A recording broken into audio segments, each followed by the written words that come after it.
মাঝে কিছু পেজ থাকে, যে পেজে আমরা প্রতিনিয়ত ফটো আপলোড করি বা কোনো প্রোডাক্ট আপলোড করি। দেন আমি যদি আমার একটা পেজ আছে, সেখানে আমি যদি কোনো কিছু আপলোডই না করতে পারি, সেখানে যদি আমি কোনো প্রোডাক্ট না দিতে পারি, মানুষকে ভিডিও না দিতে পারি, ফটো আপলোড না করতে পারি, দ্যাটস আমি এই পেজটা কীভাবে চালাবো? আমি একটা ভালো প্রফেশনাল ফেসবুক আইডি বা কীভাবে চালাবো? দ্যাটস এখন যদি মনে করেন আমার একটা ফেসবুক পেজ আছে, যেরকম মানুষের অনেক ধরনের পেজ থাকে, ফুড ব্লগার থাকে যে ফুড ব্লগ নিয়ে কাজ করে, আরও অনেক কিছুই তো থাকে, তাই না? আচ্ছা, কথা না বাড়িয়ে আমরা চলুন দেখি যে কীভাবে একটা ফটো বা একটা প্রোডাক্ট আপলোড করবেন। সেটা আপলোড করার আগে কীভাবে একটু ফিটেড করে নেবেন আর কি। একটা প্রফেশনাল আইডিতে যদি আপনি একটু এডিটিং করে সুন্দরভাবে একটা পোস্ট করেন, সেক্ষেত্রে কিন্তু সেই পোস্টটার রিচ ভালো হয়, মানুষের কাছে ভালোভাবে গিয়ে পৌঁছায়। দ্যাটস ওয়ে আমার ফ্রি যে ভার্সনগুলো আছে সেগুলো দিয়েই কিন্তু প্রথম অবস্থায় আমাদের কোনো প্রোডাক্টে যদি আমরা এডিট করতে চাই, সেক্ষেত্রে আপনাদের কী করবো, ফ্রিতে চলে যাবে। এই অ্যাপসটির জন্য আমি একটু পরিচয় করে দিচ্ছি। এই অ্যাপসটির নাম হচ্ছে ফটোরুম। আমি এটা আপনাদের দেখিয়ে দিচ্ছি। আপনার এই অ্যাপসটি গুগল প্লে স্টোর থেকে পেয়ে যাবেন। দেন এই অ্যাপসটি নামিয়ে নেবেন। এই যে এটা হচ্ছে ফটোরুম অ্যাপস, এটার মধ্যে আমরা যদি ক্লিক করি এরকম একটি অপশন চলে আসবে। এখান থেকে কিন্তু উপরে দেওয়া আছে অরিজিনাল, এখানে দেওয়া আছে ট্রান্সপারেন্ট, ব্ল্যাক, হোয়াইট, অনেক ধরনের কিছুই দেওয়া আছে। আমি ট্রান্সপারেন্ট এটার উপরে একটা ক্লিক করে দেবো।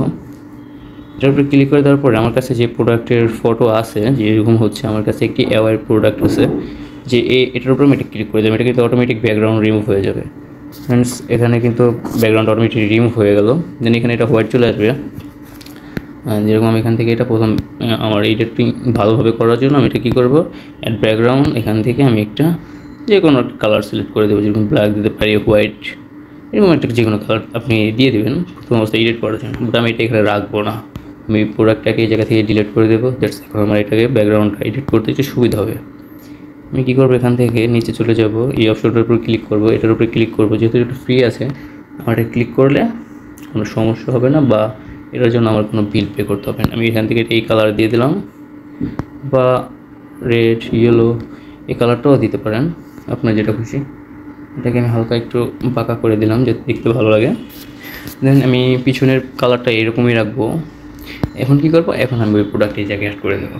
অ্যাড করে দেওয়ার জন্য আমি প্রোডাক্টের উপরে আবার একটা ক্লিক করবো। দেন আমার প্রোডাক্টটা কিন্তু এখানে অটোমেটিক অ্যাড হয়ে যাবে। বাট এখানে যে এই অফিসিয়াল একটি লোগো আছে, এই লোগোটাকে আমি এখানে রাখবো না, এই লোগোটাকে আমি এভাবে রিমুভ করে দেবো। এখানে থেকে একটু জুম করে আমি এটার উপরে যে রেস্টোর, এটার উপরে ক্লিক করবো। এখান থেকে আবার একটু এটার উপরে ক্লিক করে দেবো। দেন আমার এটা কিন্তু অটোমেটিক ব্যাকগ্রাউন্ড চেঞ্জ হয়ে গেছে। আমি এটাকে এইভাবে বসিয়ে দেবো সুন্দরভাবে।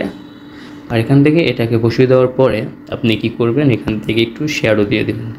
শ্যাডোর উপরে ক্লিক করবেন, দেখবেন কোনটা ভালোভাবে যায়, সেটার উপরে ক্লিক করে আপনি এখান থেকে ডান অপশনটা সিলেক্ট করে দেবেন। দেন এখানে কিন্তু একটা শ্যাডো অটোমেটিক বসে যাবে। দেন এখানে আপনি চাইলে আরেকটা কাজ করতে পারেন, সেটা হচ্ছে আপনি এখান থেকে চাইলে এই রিফ্লেকশন নামের এই অপশনটাকে যদি ক্লিক করে দেন, এটাকে যদি 80+ করে দেন, 100 করে দেন, দেন এটা কিন্তু মনে হবে যে আপনি কোনো একটা গ্লাসের উপরে রেখেছেন, দেন নিচে একটা আলো পড়তেছে, এবং করলেও সুন্দর লাগে। দ্যাটস, এটা থাকুক, ভালোই লাগতেছে। দেন আমি এখানে কী করবো, আরেকটা প্রোডাক্ট অ্যাড করে দেবো। সেটাও কিন্তু এইটাই, বাট এটা হচ্ছে বক্সিং সহ।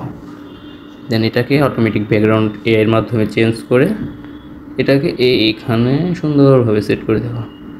এটাকে হালকা করে একটু বড় করেও নেওয়া যায়, তো এখানে ভালো লাগতেছে না, আমি এটাকে এখান থেকে ডিলিট করে দেবো। দেন এখানে আমি এটাকে হালকা একটু ছোট করে এখানে বসিয়ে নিলাম। দ্যাটস ডান। এখানে ইনসার্ট, এটার উপরে ক্লিক করে এখান থেকে এটার পিছনে যে সাইড, সেটাকে আমি, এগুলো কিন্তু আমি আপনার ক্রোম থেকেই ডাউনলোড করেছি। আপনি কিন্তু চাইলে ক্রোম থেকে ডাউনলোড করে নিতে পারেন, বা আপনার কাছে যদি থেকে থাকে, বা আপনি পিক তুলে নিতে পারেন। যেভাবে আপনার সুবিধা আপনি কিন্তু ওইভাবেই করতে পারেন। আমি কী করবো, এখান থেকে এটার একটা শ্যাডো দিয়ে দেবো। শ্যাডো দেওয়ার জন্য আমার শ্যাডোর অপশনের উপর ক্লিক করতে হবে, এটার উপরে ক্লিক করতে হবে, তারপর শ্যাডো দেওয়ার ডান। এখন আমি কী করবো, এটাকে আমার কিছু টেক্সট বসাতে হবে। টেক্সট বসানোর আগে আমি কী করবো, এই ইনসার্টের উপর ক্লিক করে এখান থেকে এওয়াইয়ের একটি পিএনজি লোগো, আপনি ক্রোমে গিয়ে সার্চ করবেন AY PNG logo. That's way আপনি এইভাবে এরকম পিএনজি লোগো পেয়ে যাবেন। এটাকে আমি এখানে বসিয়ে দেবো সুন্দরভাবে। দেন এটাকে আমি এই কোণায় সুন্দরভাবে বসিয়ে দিলাম। এটাকে চাইলে আমি একটু কালার হলুদ করে দেবো। ইয়েলো কালারটা আসলে সুন্দরভাবে, মানে এওয়াইয়ের মূল কালারটাই হচ্ছে ইয়েলো। এখানে কিন্তু ক্লিক করে দেন পিছনে যে আগে একটি ফটো এখানে নিয়েছিলাম যেটা হচ্ছে কাভার সহ, এই কাভার সহ এই ফটোটাকে আমি এইখানে বসিয়ে দেব। দেন হচ্ছে এটাকে আমি আরেকটা কাজ করতে আমি ভুলে গেছি, সেটা হচ্ছে ব্যাকগ্রাউন্ড মানে পিছনের সাইড যেটা সেটার উপরে আমি এই রিফ্লেকশন এটা দিতে ভুলে, এটা আসলে এই জায়গায় ভালো লাগতেছে না, এটাকে আমি দেবো না জায়গায়, এটা এইভাবেই থাকবে। এটাকে আমি এখান থেকে এটা দিয়ে দেব যাতে এটা দেখতে রিয়েলিটি মনে হয়, বাস ওকে। আমি কি করব, এখান থেকে টেক্সটে চলে যাব, এখান থেকে আমি যদি এটা সিলেক্ট করে দিই সেক্ষেত্রে কিন্তু আমার লেখাগুলো একটু সুন্দর হবে। AWEIY900 এটাকে যদি আমি এখানে সুন্দরভাবে বসিয়ে দিই, এটাকে এটার উপরে ক্লিক করলে এটা আসতেছে না কেন,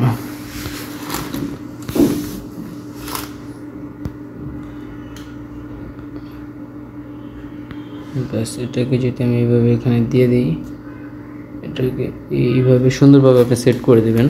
যেন হচ্ছে এটা চাইলে আপনি কালার করে দিতে পারেন, আমি এটাকে কালার করব না, যেটা এটা এইভাবেই থাকুক, সুন্দরভাবে বসিয়ে দিই, ব্যাস ওকে। এখান থেকে আমি কি করব, আরেকবার টেক্সটে যাব, এখানে লিখব পোর্টেবল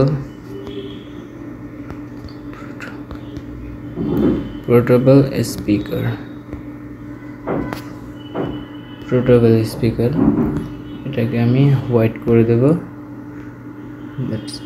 একটু ছোট করে এটাকে আমি হালকা করে এই অপশনটার উপর ক্লিক করে এটা হালকা একটু বড় করে নেব, দেন এটাকে আমি এখানে বসিয়ে দেব।